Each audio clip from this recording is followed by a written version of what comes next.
You have books in your heart. You have books that you dream about. You have songs that we haven't listened. And you must not die with that.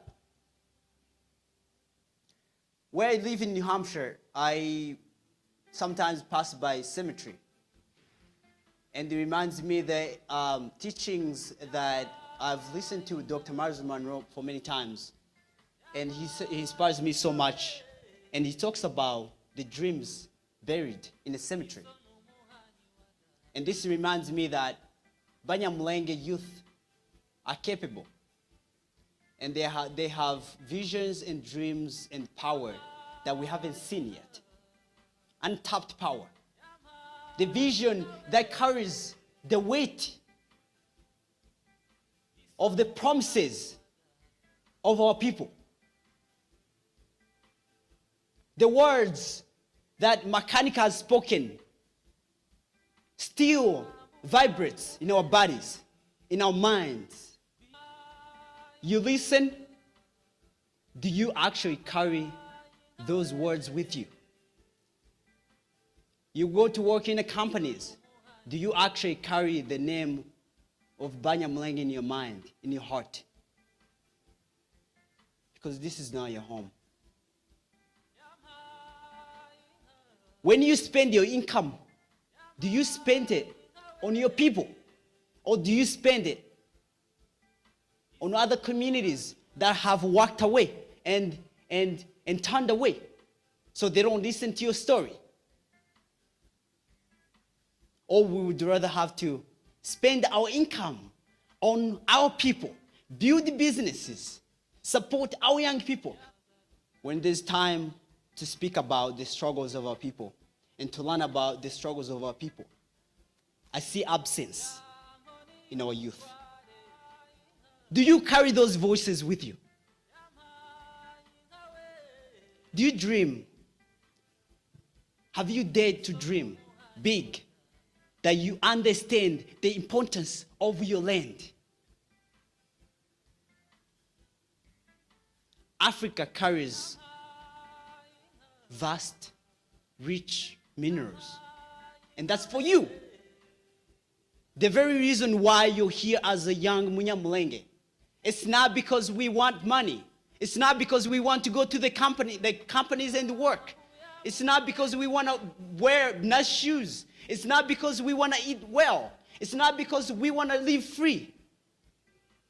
We are enslaved. This is modern day slavery.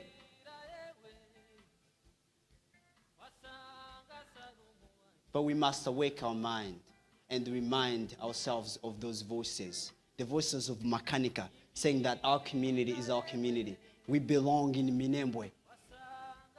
We belong on those highlands of Eastern Congo. That's our home. That's where I want to be. That's where I want to work. That's where I want to build my company. That's where I want to build my school.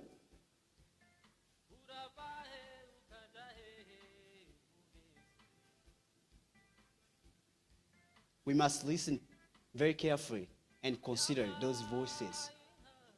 Have you listened to Makanika talk? Have you listened to our great leaders talk? If you've listened, have you understood it? Have you understood the weight of his message? He was speaking to you. He was speaking to you who's watching online. He was speaking to young people of this generation. We are carrying the works that must be endured, issues that must be endured, pain that must be endured. We're carrying the weight of the work that was once a dream. Now you're asked to represent those dreams. And once we understand the importance of that, you must never sleep. No sleeping. No sleeping. Why do we work for white people and become successful, but we don't work for our people? And we end up failing ourselves. We divide ourselves as if we are sheep and goats as if we're dogs and wolves, as if we're lions and hyenas, as if we're lost sheep, as if we don't have knowledge, as if we no longer have leaders. We must unite, and the unity of our people must start with you. If you're given a chance to lead, if you're given a chance to see the potential power of our young people, do not joke around it. Do not take this lightly. Those that are taking things very easy and making things so small, we must punish those people according to the laws and the rules of our people. Do we have laws in our community? Those people that have division messages talking about that and that, they should be quiet. They must be silent. Because there's no importance of that. It's not important. It takes us far from realizing the potential power we have as the young generation. It takes us far that we forgot that we are lions. It takes us far that we forget Makanika. It takes us far that you as a young person, you don't dream. It takes us far that you don't know what's tomorrow. It takes us far that you forget about your vision. Those conversations. What are we listening to? Do you read books? How much do you read a week? Have you read anything about Nelson Mandela? Have you read anything about Malcolm X? Have you read anything about Martin Luther King? Have you read anything about Professor Lumumba, Pan-African? Are you going to read this book? Give me that book. Are you going to read this book? This book is about our hero, Makanika. Are you going to read this? This book, regardless what's in here, every Munyamulenge who's responsible, everybody is responsible to transforming our community. Back home in Minembwe, we're going to build our community in Minembwe. We're going to build highways. This is not just a dream. This is something that must start right now. We're going to build highways. We're going to build companies. We're going to build housing complexes.